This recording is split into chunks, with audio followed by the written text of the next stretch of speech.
안녕하세요. 이경원의 보청기 연구소입니다. 오늘은 골도 청력을 측정해야 하는 이유에 대해서 말씀드리겠습니다. 보청기의 이득 등 전기음영 조절에 있어서 가장 많은 영향을 미치는 요인은 난청인의 다양한 소리 크기 인지 방식, 그리고 작은 소리에서 큰 소리까지 들을 수 있는 역동 범위입니다. 그런데 전음성과 감각신경성 난청은 소리 크기 인지 방식과 역동 범위에 있어서 차이가 나타납니다. 이에 본 영상에서는 골도 청력의 측정이 필요한 이유, 그리고 전음성과 감각신경성 난청인이 착용하는 보청기의 기본적인 전기음영 조절 방법에 대해서 말씀드리겠습니다. 난청의 종류는 청각 손실의 발생 원인에 따라 크게 전음성과 감각신경성 난청으로 구분할 수 있습니다.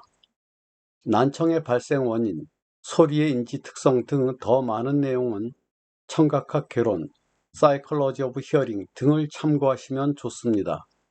본 영상에서는 전음성과 감각신경성 난청의 확인 방법, 소리 크기의 인지 특성, 필요한 이득에 대해서 간략하게 살펴본 후 골도 청력의 측정이 필요한 이유에 대해서 말씀드리겠습니다.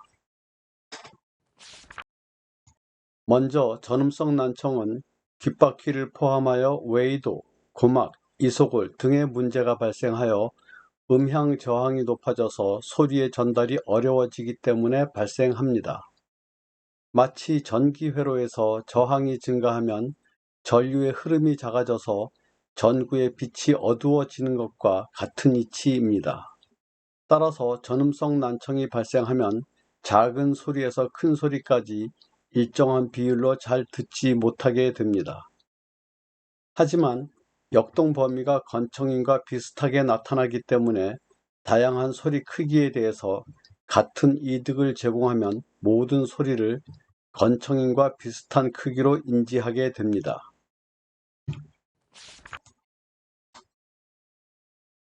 감각신경성 난청은 달팽이관에서 청각피질 사이에 문제가 발생하여 난청이 발생합니다. 소리 크기의 인지는 달팽이관 내의 유모세포가 주로 영향을 주는데 유모세포의 손상이 발생하면 소리 크기 인지에 있어서 원래 가지고 있던 비선형적인 특성이 사라집니다. 따라서 작은 소리는 잘 듣지 못하지만 큰 소리는 건청인과 비슷한 크기로 인지하여 역동 범위가 좁아집니다. 이를 해결하기 위해서는 작은 소리에 대해서는 많은 이득, 큰 소리에 대해서는 적은 이득이 필요하게 됩니다. 따라서 감각신경성 난청인에게는 압축 방식, 즉 비선형의 증폭 방식이 필요합니다. 전음성과 감각신경성 난청을 구분할 때 간단한 방법으로는 기도와 골도 청력 역칠 레벨을 측정하는 것입니다. 기도 청력 역칠 레벨은 웨이도를 통해, 골도 청력 역칠 레벨은 측두고를 통해 달팽이관에 소리를 제시하여 측정합니다. 측정 결과에서 기도가 나쁘고 골도가 정상이면 전음성, 기도와 골도가 모두 나쁘며 두 레벨이 비슷하게 나타날 때는 감각신경성, 기도와 골도가 모두 나쁘지만 10dB 이상의 차이가 나타나면 혼합성 난청으로 구분할 수 있습니다. 정리해보면 전음성 난청은 역동 범위가 건청인과 비슷하기 때문에 소리 크기를 건청인과 비슷하게 인지하기 위해서는 모든 소리 크기에 대해서 같은 이득이 필요합니다. 하지만 감각신경성 난청은 건청인에 비해 역동 범위가 좁기 때문에 소리 크기를 건청인과 비슷하게 인지하기 위해서는 소리가 커질수록 이득은 점차 작아져야 합니다. 그림에서 붉은색은 오른쪽, 파란색은 왼쪽의 기도 청력 역치 레벨입니다. 청력도에서 오른쪽과 왼쪽의 기도 청력은 모든 주파수에서 같게 나타납니다.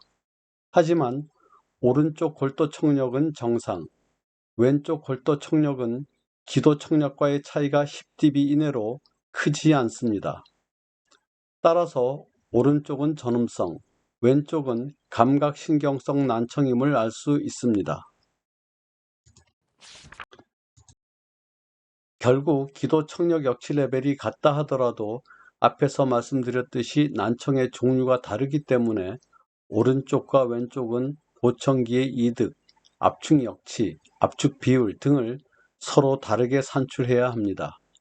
이 청력도에서 오른쪽은 전음성 난청이므로 선형 증폭이 필요하며 감각신경성 난청에 비해 보통 크기에 대한 이득은 높게, 압축 비율은 낮게 산출합니다. 그리고 왼쪽의 감각신경성 난청은 비선형 증폭이 필요하며 전음성 난청에 비해 보통 크기에 대한 이득은 낮게, 압축 비율은 높게 산출합니다.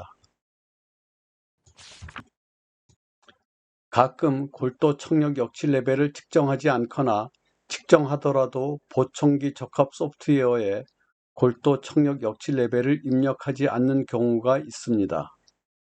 그런데 대부분의 적합 소프트웨어는 골도 청력을 입력하지 않으면 감각신경성 난청으로 인식하도록 프로그램되어 있습니다. 따라서 골도 청력을 입력하지 않으면 전음성 난청인에게 효과적인 이득을 제공하기가 어렵게 됩니다. 결국 전음성 난청인이 착용하는 보청기의 전기음향 조절에 많은 시간이 걸리게 되며 보청기 만족도를 저하시키는 원인이 될 수 있습니다. 요약 및 결론입니다. 전음성과 감각신경성 난청은 소리 크기 인지 방식과 역동 범위가 다르게 나타나며 이러한 특징은 보청기의 압축 역치와 압축 비율을 포함한 이득에 영향을 줍니다. 그리고 보청기 적합 소프트웨어는 기도와 골도 청력을 통해 난청의 종류를 인식하는데 골도 청력을 입력하지 않으면 감각신경성 난청으로 인식합니다. 따라서 적합 소프트웨어에 골도 청력을 입력하지 않으면 전음성 난청인이 착용하는 보청기의 이득을 산출하는 데 지장을 초래합니다. 오늘은 전음성과 감각신경성 난청의 소리 크기 인지 특성과 기본적인 보청기의 조절 방법, 그리고 난청의 종류에 따라 발생하는 이득의 차이와 골도 청력을 측정해야 하는 이유에 대해서 알아보았습니다.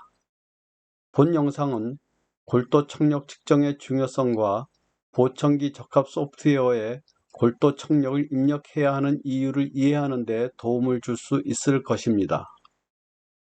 시청해 주셔서 감사합니다.